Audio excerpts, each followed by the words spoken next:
Welcome, everyone, to Gameful Learning 101. I'm Katrine Becker. This is the continuation of a 10-question series that introduces me and the work I've been doing for about the last 15 years or so. It was originally created for the Game-Based Learning Virtual Summit that was held on November 1st to 3rd, 2023, and hosted by Patrick Felicia. I hope you enjoy it. The next panel question is how can games, gamification, and simulations be designed to tackle complex real-world challenges and encourage problem-solving skills among learners, both in educational settings and in professional practice? Well, I happen to think that when it comes to complex real-world challenges that encourage problem-solving skills, that's really where games, gamification, and simulations shine.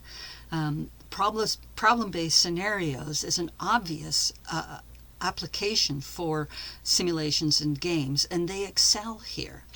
But doing it right takes time and money and expertise in order to design it. One approach that I think doesn't get enough attention is using tech and games and simulations in more of an assistive role. We have a really big push to have the tech do it all, and the teacher just pushes the button and the students go and do the thing.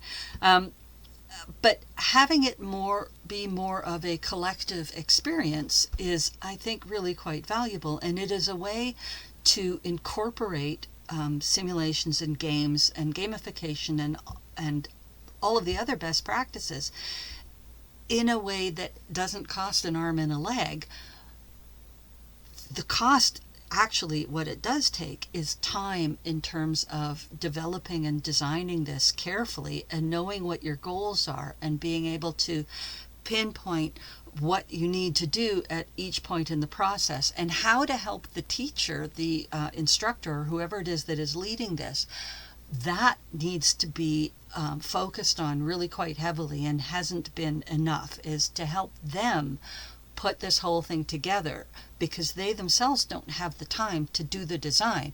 It needs to be effectively canned in order for them to take this package and then start working through it. And so if we do that, we can then use bits and pieces of things, and it can add onto other bits and pieces that can form a larger body of work that can tackle quite a high level complex problem.